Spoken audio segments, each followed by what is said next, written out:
समूह को हरिते।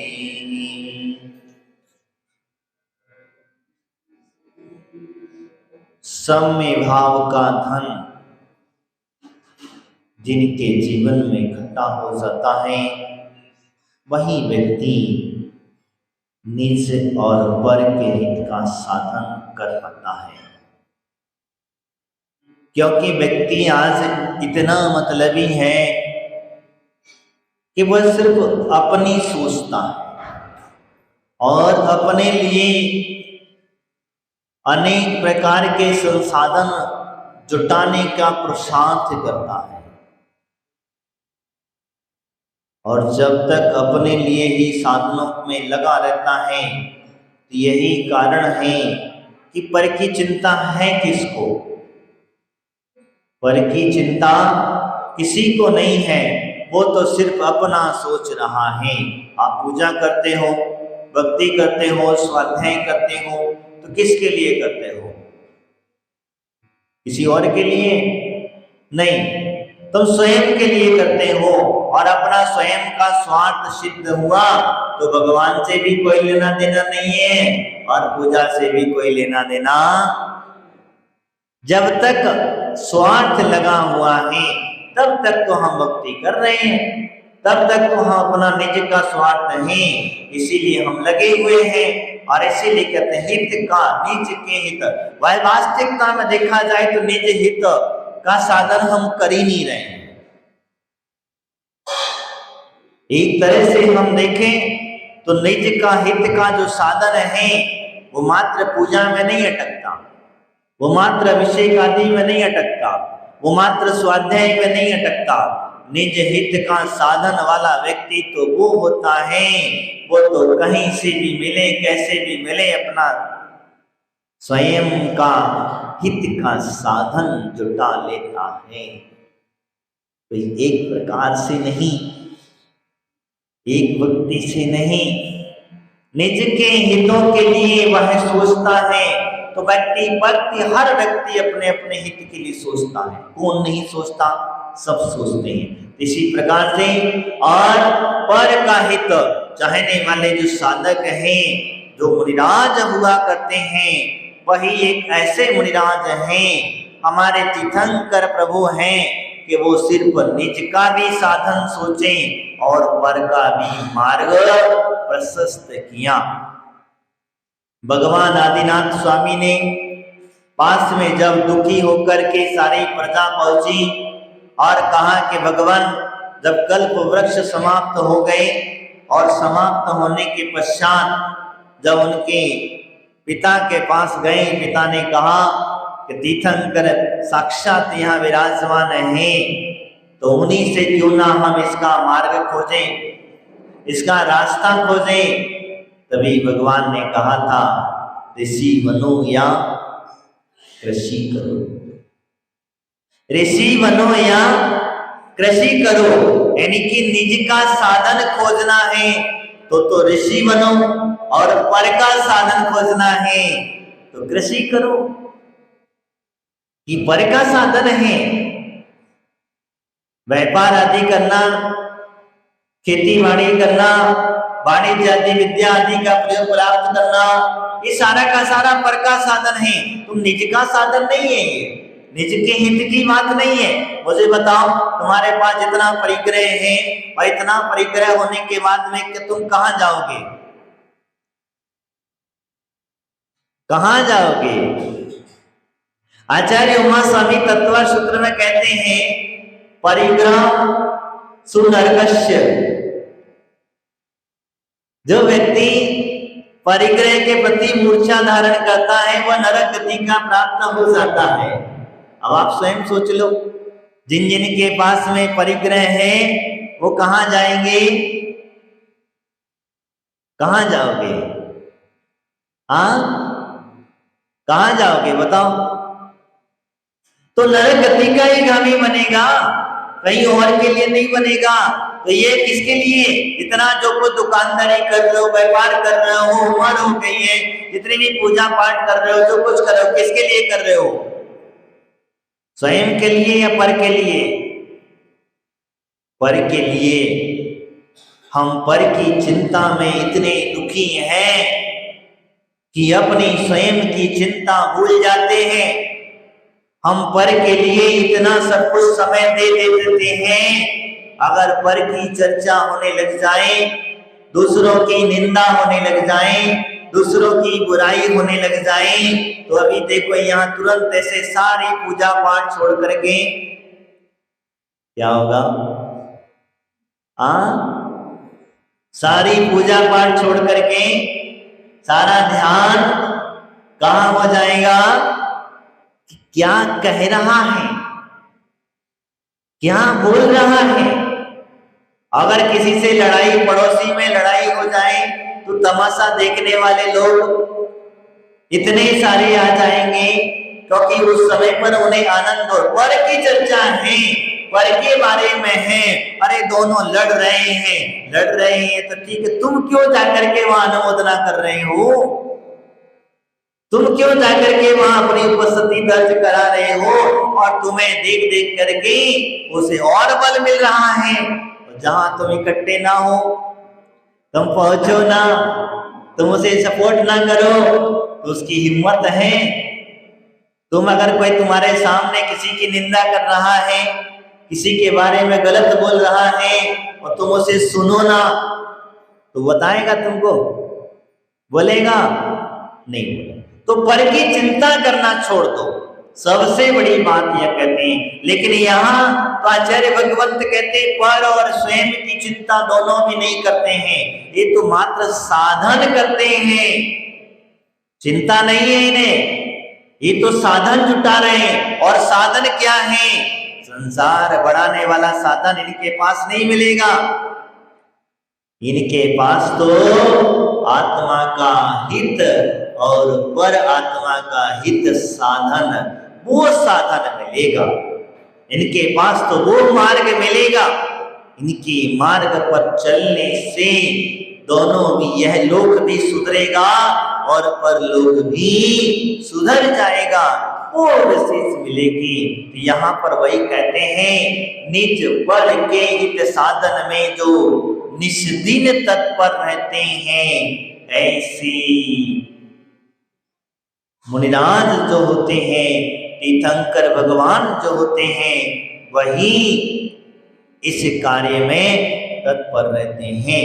हम और तुम तो स्वार्थी हैं, हम और तुम तो मात्र अपना कार्य का सिद्ध होता है, हम वहीं जाते हैं, उन्हीं के पास भागते हैं।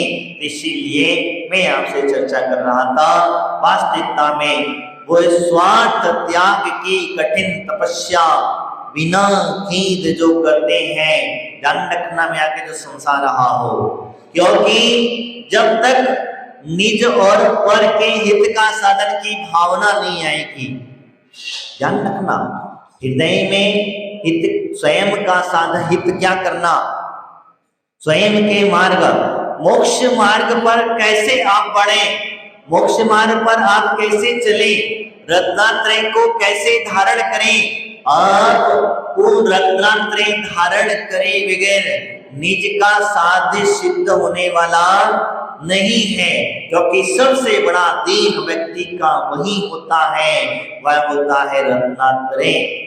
और रत्नात्रय को धारण करने के बाद ही निज का साधन जुटा पाते हैं, निज का कार्य सिद्ध हो पाता है। और कार्य की सिद्धि होती है सिद्ध अवस्था में, कार्य की सिद्धि होती है सिद्ध अवस्था में। और सिद्ध अवस्था पहुंचने के लिए मार्ग है क्या? रत्नात्रय, ये मार्ग है रत्नात्रय का। और रत्नात्रय के मार्ग पर चलने वाले मुनिराज स्वयं भी चलते हैं, और अपने साथ साथ में जो दीन दुखी जीव हैं, उन्हें भी उसी मार्ग पर लगाने का पुरुषार्थ करते हैं। आए दिन आपको महाराज कहते हैं कि भैया दो काम एक साथ ना करो। क्या कहते हैं? दो कार्य एक साथ ना करो। दो कार्य एक साथ करने वाला व्यक्ति कौन होता है? आप समझदार हो, मैं क्यों कहूं बार बार आपको? तो ना करो, तो वो कहता नहीं हम तो करेंगे। तब ऐसे व्यक्ति को कितना भी मोक्ष मार्ग पर लगाए, संबोधन दे, समझाए, वो समझने वाला है? हाँ, समझने वाला है क्या? नहीं समझने वाला है, क्योंकि उसने मन में जो ठान रखा है कि मैं तो ऐसा ही करूंगा। तो फिर वो समझने वाला बच्चा जिद्दी हो सकता है, लेकिन अपना रास्ता नहीं बदलता। माँ बाप बच्चे को 1 बार 2 बार 3 बार समझाते हैं, नहीं समझता, डांटते हैं, पीटते हैं, फिर भी समझाते हैं, फिर भी नहीं समझता है, तो फिर कहते हैं जैसी गति वैसी। समझ में आया क्या? जैसी गति वैसी मति, और जिसकी जैसी गति होनी होती है उसकी मति वैसी होने लग जाती है। ये निश्चित है, आचार्यों की वाक्य है, तीर्थंकरों की वाणी है, इसमें हम और तुम कोई कुछ नहीं कर सकता है। तुम्हें आपसे जो चर्चा कर रहा था, जो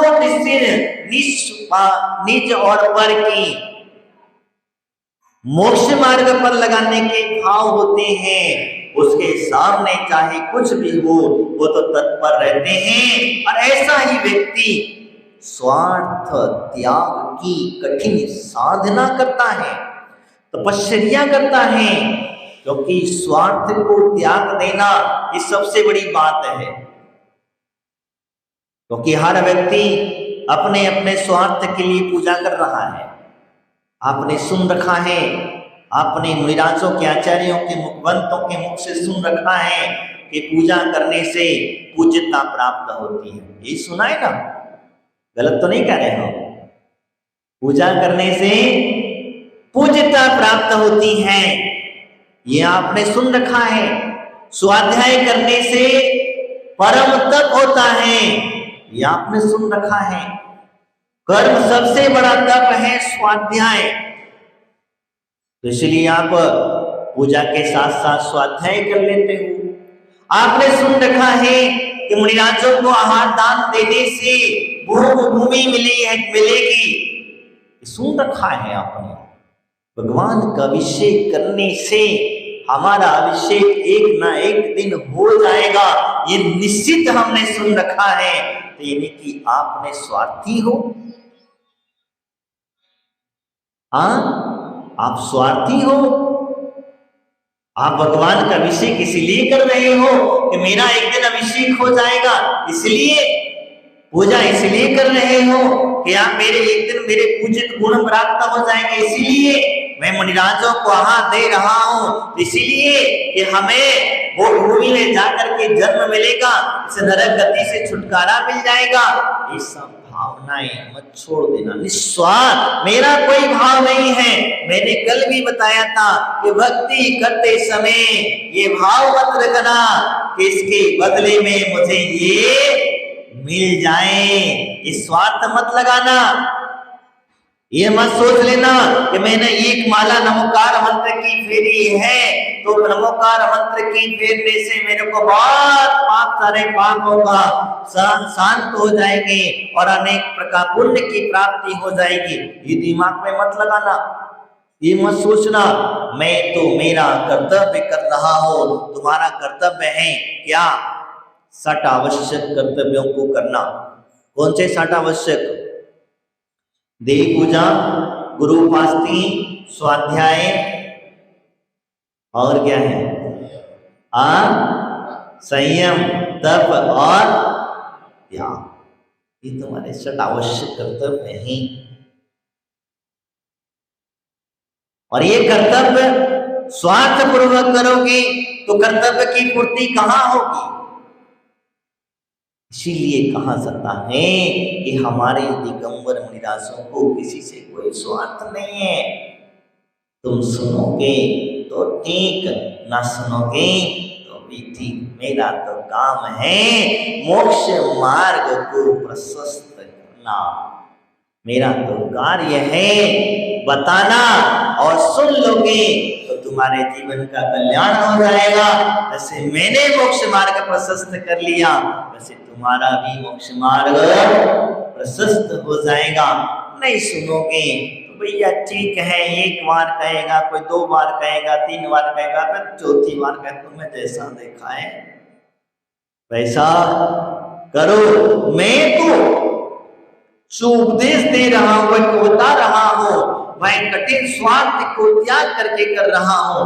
मैं ये नहीं सोच रहा हूं तुम मुझे कितना सुन रहे हो, तुम मुझे सुनोगे तो मेरी वाहवाह करोगे, मेरी प्रशंसा करोगे, मेरा कोई भाव नहीं है, मेरी यश कीर्ति पहले की, मेरा ये भी भाव नहीं है, क्योंकि मैं जानता हूं अगर मेरे यश कीर्ति नाम कर्म का उदय होगा तो मेरी यश कीर्ति अपने आप फैल जाएगी, और मेरा अपयश कीर्ति नाम कर्म का उदय होगा तो लाख चाहते हुए भी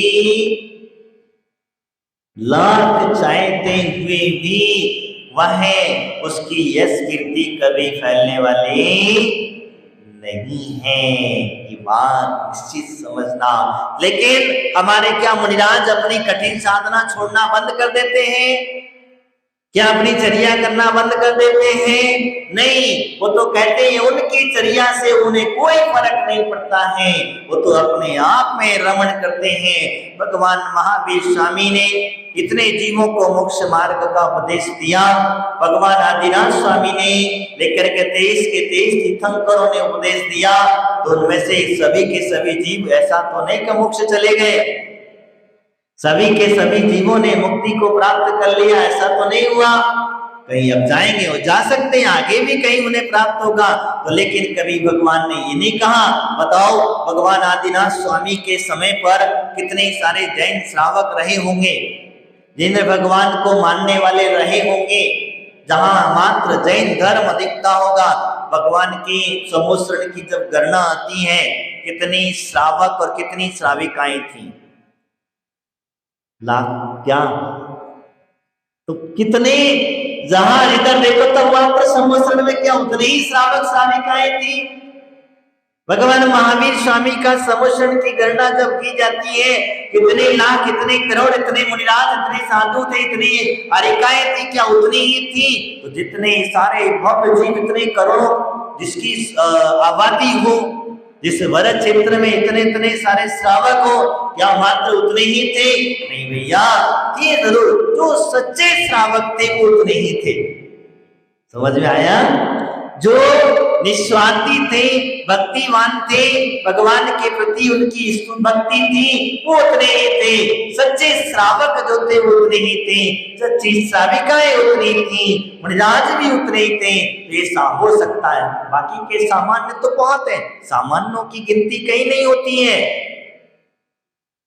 तो इसी प्रकार से मैं आपसे कर रहा था कि स्वार्थ अपना त्याग करके, अपना स्वार्थ को त्याग करके जो व्यक्ति भगवान के मार्ग में लग जाता है, कठिन चर्या करने लग जाता है, वह स्वार्थ किसी से नहीं होता। आज तो हमें तुमसे स्वार्थ लगा होता है, तुम भी आते हो, तुम मुनिराज के पास जाते हो, महाराज ने तुमसे पूछा तो महाराज क्या हुआ, बहुत अच्छे हैं, अन्ना पूछा तो अरे महाराज के पास जाओ तो महाराज पूछते ही नहीं है, भाव ही नहीं देते हैं, तो ये तुम्हारा स्वार्थ है। क्या का पूछने का, ये तुम्हारा स्वार्थ है महाराज के पास जाने का और महाराज के पास भक्ति करने का।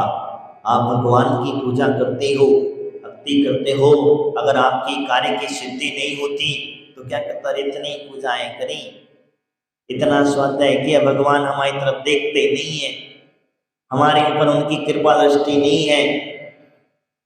इसका मतलब तुम भगवान की पूजा उनकी कृपा दृष्टि पाने के लिए कर रहे हो, उन्हें प्रसन्नता करने के लिए कर रहे हो। अरे ये तो ना प्रसन्न होते ना नाराज होते, इन्हें कोई लेना देना नहीं है। तुम इनकी पूजा करोगे तब भी तुम्हारी प्रसन्नता नहीं होगी, और इनकी पूजा नहीं भी करोगे तब भी ये अप्रसन्न होने वाले, ये तो सिर्फ तुम्हारे तुम्हारे भाव हैं और इन भावों की सुधारना बहुत आवश्यक होता है। इसीलिए अपनी कठिन साधना, अपनी तपस्या, सबसे बड़ी तपस्या यही होती है जहाँ भेदभाव हुआ, यहाँ अपना और पराया हुआ, वहाँ तपस्या स्वार्थ भाव की नहीं कर सकता। और जहाँ अपना पराया छूट गया वहीं तुम्हारी पूजा करना सार्थक हो जाएगा, वहीं तुम्हारी भक्ति करना, आहार दान देना आदि सार्थक हो जाएगा। नहीं तो फिर यही होगा, एक थाली में से दूसरी थाली में बस अर्घ इधर से उधर ट्रांसफर कर रहे हो, बस इधर से उधर ट्रांसफर कर रहे हो। मात्र महाराज आ गए तो नमोस्तु कर लिया, चले गए तो निकी क्या होगा। ऐसे माँ जिनवाणी को पढ़ते समय पढ़ लिया, बस पढ़ लिया, अच्छा लगा तो पढ़ लिया, नहीं तो पन्ना पलट के बंद। क्या होता है? यही होता है। कुछ शब्द अच्छे लगे, कोई पन्ना अच्छा लगा, सब्जेक्ट अच्छा लगा तो ठीक, नहीं तो अपना मन और मन नहीं लग रहा। मन लगेगा कैसे? तुम्हारे स्वार्थ की पूर्ति का सामग्री तो जो नहीं है, तुम्हारे स्वार्थ की जो तुम्हारी भावनाओं को नहीं सोची समझ लायक नहीं चीज नहीं है, इसलिए अच्छा नहीं लगता है। इसीलिए आगे उन्होंने कहा स्वार्थ त्याग की कठिन तपस्या बिना खेद जो करते। ध्यान रखना, मुनिराज जब कभी भी अपनी चर्या करता है बिना खेद पूर्वक करता है, किसी प्रकार का विकल्प नहीं होता। इसी प्रकार से उन्होंने कहा ऐसे ज्ञानी साधु जगत के दुख समूह को हरते। क्या करते हैं वो ज्ञानी? कौन है? दुख को हर लेने वाला ज्ञानी है, ना कि दुखों को बढ़ाने वाला ज्ञानी। समझ में आया? दुखों का, अपने दुखों का, दूसरों के दुखों का नहीं। नहीं तो सोचोगे कहीं कहेगा तुम आ जाओ मेरे पास, कल से लाइन लगा दो अपना रोना रोने के लिए, क्योंकि प्रत्येक व्यक्ति दुखी है। कौन सुखी है?